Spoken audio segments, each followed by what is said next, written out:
नमस्कार। आज हम बात करेंगे स्कैफोल्डिंग सेफ्टी के बारे में। ये एक ऐसा टॉपिक है जो सुनने में काफी टेक्निकल लगता है ना, पर हम इसे एकदम आसान भाषा में समझेंगे ताकि हर कोई इसके जरूरी पॉइंट्स को जान सके। तो आज के इस सफर में हम क्या-क्या देखने वाले हैं? सबसे पहले तो समझेंगे कि ये स्कैफोल्डिंग आखिर है क्या भला। फिर इसके अलग-अलग हिस्सों को देखेंगे, इसमें छिपे खतरों को पहचानेंगे और हाँ, उन सेफ्टी सिस्टम्स पर भी बात करेंगे जो जानें बचाते हैं।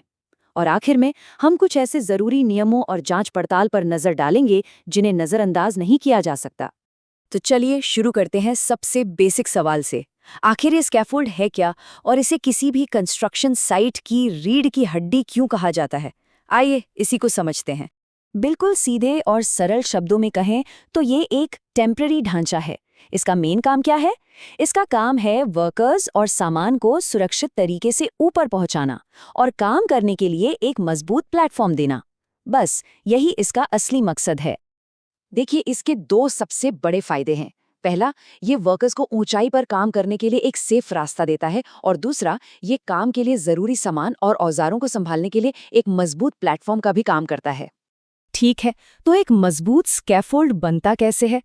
भाई, इसके लिए हमें इसके अलग अलग हिस्सों को समझना होगा। तो चलिए इसकी बनावट को थोड़ा और करीब से देखते हैं।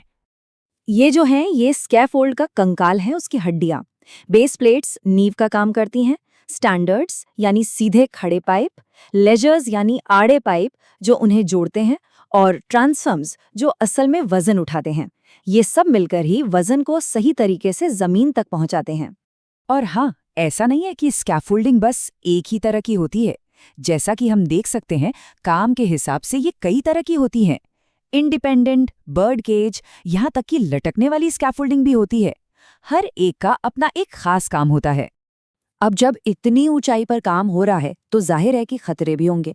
तो चलिए अब बात करते हैं उन सबसे बड़े खतरों की जिनके बारे में जानना बहुत बहुत जरूरी है। तो सवाल ये उठता है कि स्कैफोल्डिंग से जुड़े सबसे बड़े खतरे आखिर हैं क्या? वो कौन सी चीजें हैं जिनका हमें सबसे ज्यादा ध्यान रखना चाहिए? देखिए, सबसे पहला और सबसे बड़ा खतरा तो है ऊंचाई से गिरना। लेकिन बात सिर्फ यहीं खत्म नहीं होती। स्कैफोल्ड का ढह जाना, पास की बिजली की लाइनों से करंट लगना या ऊपर से किसी औजार का गिरना, ये सब बहुत बड़े खतरे हैं। यहाँ तक कि अगर जमीन मजबूत नहीं है तो भी पूरी की पूरी स्कैफोल्ड गिर सकती है। और हाँ, अगर इसे बनाने वाले लोग ट्रेंड नहीं हैं तो वो अपने आप में बहुत बड़ा खतरा है। तो ठीक है, हमने खतरों को तो पहचान लिया, पर अब सवाल ये है कि इनसे बचे कैसे? चलिए अब उन तरीकों और सिस्टम्स पर नजर डालते हैं जो हमारी सुरक्षा के लिए बनाए गए हैं। सबसे पहले आता है गार्डरेल सिस्टम। ये गिरने से बचाने के लिए सबसे पहली और सबसे जरूरी चीज है। इसमें एक टॉप रेल होती है, एक मिड रेल और नीचे एक टो बोर्ड। ये तीनों मिलकर एक मजबूत घेरा बनाते हैं। यकीन मानिए, ये सिंपल सा सिस्टम एक छोटी सी चूक और एक बड़े हादसे के बीच का फर्क हो सकता है। अब ये जो टैग सिस्टम है, ये कमाल की चीज है। देखिए, इससे सबको एक नज़र में पता चल जाता है कि स्कैफोल्ड का स्टेटस क्या है। अगर हरा टैग लगा है मतलब ऑल ओके, इसे इस्तेमाल कर सकते हैं। पीला टैग मतलब सावधान, इस पर कुछ काम चल रहा है, सिर्फ एक्सपर्ट्स ही जा सकते हैं। और अगर लाल टैग दिखे तो मतलब खतरा, इससे बिल्कुल दूर रहना है। कितना सिंपल और असरदार है ना? और अब आखिर में चलिए कुछ ऐसे नियमों और नंबरों पर बात करते हैं जिनसे कोई समझौता नहीं हो सकता।